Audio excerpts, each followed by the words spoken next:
everyone, and welcome to the Fake Love and Flying Monkeys mini podcast. My name is Nova Gibson and I am your host. As an expert on coercive control and narcissistic abuse in domestic violence relationships, my goal, my desire in these podcasts is to support victims and survivors and their families.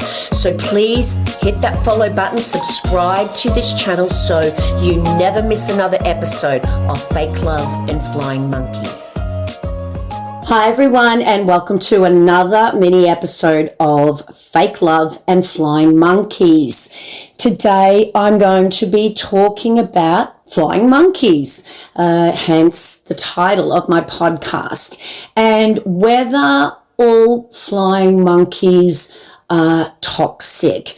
In other words, do all flying monkeys follow the narcissist around blindly, and it therefore are someone that you also need to go no contact with, or at least avoid when and if you can. So first of all, let's talk about what flying monkeys are. For all of those people out there listening today, I know many of you will have heard this term, but there's probably a lot of you who haven't. So for those of you who haven't, a flying monkey is someone that, or something that the narcissist uses to manipulate you, to abuse you without them getting their hands dirty. They will use other people. They have an entourage of followers around them. Of course, the narcissist does not have friends. They don't possess the traits to have genuine friendships. So they have what we call followers, flying monkeys.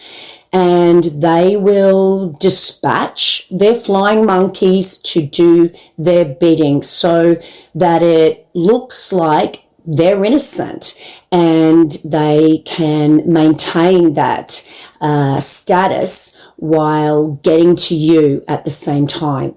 So in my book, Fake Love and Understanding and Healing from Narcissistic Abuse, in the chapter where I talk a lot about flying monkeys, I discuss the fact that flying monkeys, while many of them are just as toxic as the narcissist, and they have their own distorted need for the validation of the narcissist, there are what we call innocent flying monkeys. But first of all, getting back to what in general is a flying monkey. So for those of you who have seen The Wizard of Oz, it is one of my favorite movies of all times. I have seen it hundreds of times, I would have to say. And you will remember the ugly little flying monkeys the Wicked Witch of the West, I think she was, had to send around to do her evil bidding. She would send those horrible little flying monkeys out to try and grab Toto, Dorothy's beautiful dog, and of course to do other horrible things. Now this is where the term is coined from. And if you have a narcissist in your life, then you will also have their flying monkeys. As you know, the narcissist is incredibly manipulative and sneaky and deceptive. And they're also too special to do all of their dirty work on their own. So like a ruthless business leader, they will send out their flying monkeys to do their dirty work so their hands remain clean, so to speak. So, as I said earlier, the toxic flying monkeys will be connected to the narcissist in some way because they get their validation, they get their needs met in the narcissist, allowing them to be a part of their entourage, and they will engage in some absolutely despicable acts to please their leader. I have heard of situations where the flying monkeys were sent out to spread rumors about the innocent victim, knowing that the victim was innocent and that these terrible rumors and lies would potentially destroy the victim's life with acts such as putting edited videos on social media and putting posts up on social media about the victim and what they've supposedly done, trying to turn people against them and, of course, isolate them and destroy any support system that they have.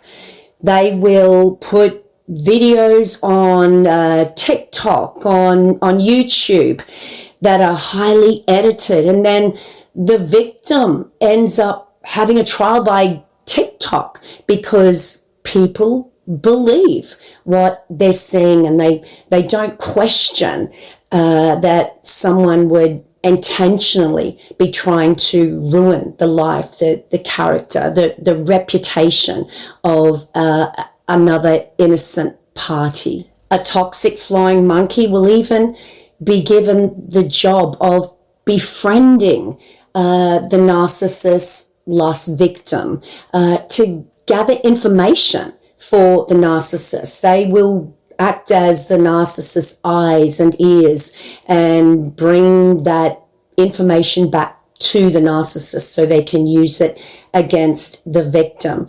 So the victim is destroyed again when they find out that this person whom they thought was their friend was simply being used to hurt them further, and it becomes, a double loss for them. But there are also innocent flying monkeys. So who are these people? So when we're talking about innocent flying monkeys, which in the end can cause just as much damage as the toxic ones, we're talking about people that just don't see behind the narcissist mask, and they believe what they're being told. Perhaps the narcissist has told a family member, for instance, that they're really worried about you, and you've gone walkabout and you're not contacting the narcissist, and they're concerned about your mental health. So they will send this innocent flying monkey out, who once again will come to you and gather information and take it back to the narcissist. But the difference between them and a toxic flying monkey is the intention and the motivation.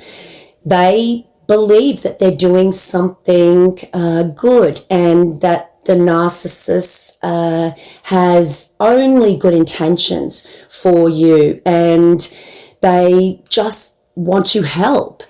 Other innocent flying monkeys that the narcissist uses to destroy their victim or to spy on their victim are people like counselors. Counselors will be used as flying monkeys when they are manipulated to take the narcissist's side and to re-victimize the true victim. So once again, how soul-destroying is it for the narcissist to even be able to manipulate a professional into unknowingly extend the abuse with the victim. Other innocent flying monkeys with regards to organizations will be The police, I've heard so many stories where the narcissist will contact the authorities saying, oh my goodness, you need to go and check on them. I'm worried that they're going to take their life and you need to do an immediate welfare check. And the police go out and of course you're fine, but you've been set up in the system. And, what's that like when the police and possibly the paramedics are there and maybe even your neighbors, and maybe you do start acting, a little volatile because this is such an invasion of your privacy, which kind of supports the narcissist's manipulative lies, but it makes them come off as this caring person. Once again, innocent flying monkeys who do not know that they are being used. The narcissistic parent, for example, loves also to use innocent flying monkeys in that they will engage in a smear campaign to other family members, and the victim finds these family members that they love so much contacting them, telling them to get back with their parent. They've only got one parent and that parent loves them so much, and of course they haven't seen the manipulative abuse that has taken place behind closed doors.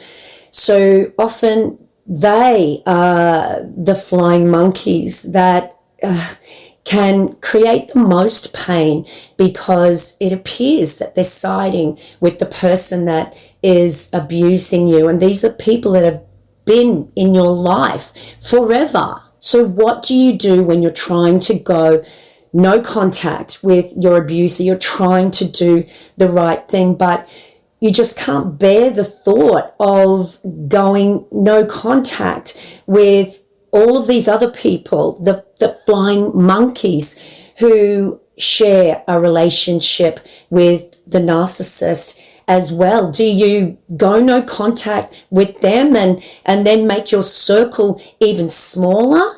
Well, victims feel really, really awful blocking people in their family, mutual friends, because they buy into the fact that it's not their fault. And, why should they have to choose between the two of you?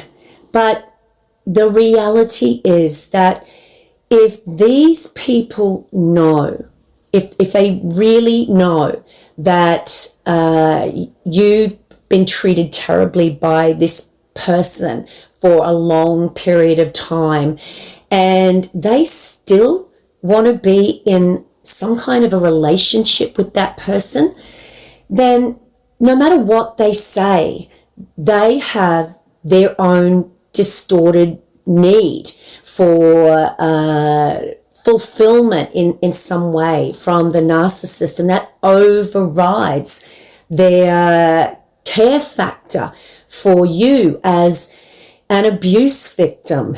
And even if they really aren't fully aware of the extent of the abuse, the result is the same, because they will take information back.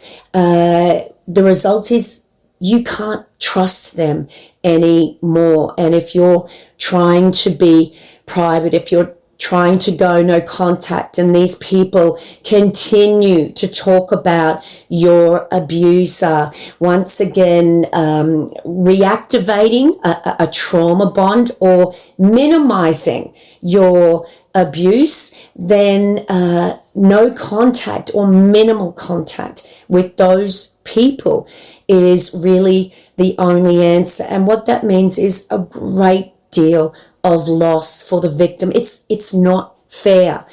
Your circle will get smaller, but if you can think about it in terms of if you maintain or try to maintain some kind of positive relationship with these people, meaning you talk to them about your problems and your the same way you spoke to them before you were discarded or managed to escape this relationship. The end result is that the abuse is going to keep going, and it's going to be so much harder to heal, because essentially with these flying monkeys in your life, you're keeping yourself in the environment that you're trying to heal from. For that very reason, I always tell my clients to go no contact with any flying monkeys so that you can heal. What is hoped is that eventually these people will see the narcissist for who and what they are. But for now, you've got to say to yourself, not my circus, not my monkeys, and give yourself a chance to heal. And hopefully they will when they have their own light bulb moment. But your healing is the most important thing right now. And if people don't believe that you have been abused or the extent of the abuse, it's not your job to change their minds. It's your job to heal. The narcissist can't exist without their flying monkeys to support their abusive agenda, especially when you try to go no contact from them. Flying monkeys will be the people who call you in the middle of the night or at any time, or rock up on your doorstep, who will be acting in the stead of the narcissist, whether they are innocent or toxic. And the narcissist uses these people like they used you. They are just as disposable as anyone else. They mightn't think this at the time, but if they fail to please the narcissist in any way, or if the narcissist perceives the slightest bit of criticism from them, they will be discarded like yesterday's newspaper, just as you were. Once again, the narcissist does not have friends. They have flying monkeys. They have followers and butt kissers. And you need to heal, guys, which means distancing yourself not just from your abuser, but the flying monkeys whom your abuser uses to extend the abuse and to abuse you by proxy. And that brings us to the end of another mini Fake Love Flying Monkeys podcast.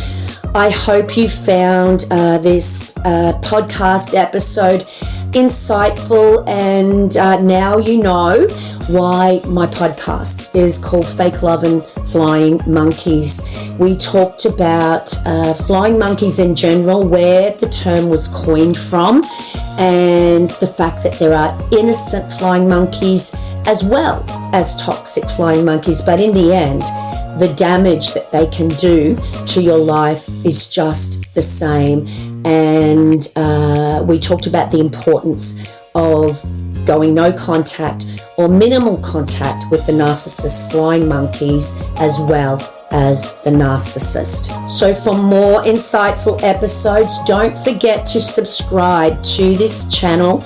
And of course, please give us a rating, guys. Ratings matter, and I would love to read your reviews as well. And of course, if you'd like to have a one-on-one counseling session with me, please just see my website link below. Until the next episode, guys, remember, you are worthy of love, and you are always worthy of so much more than a lifetime of fake love and flying monkeys.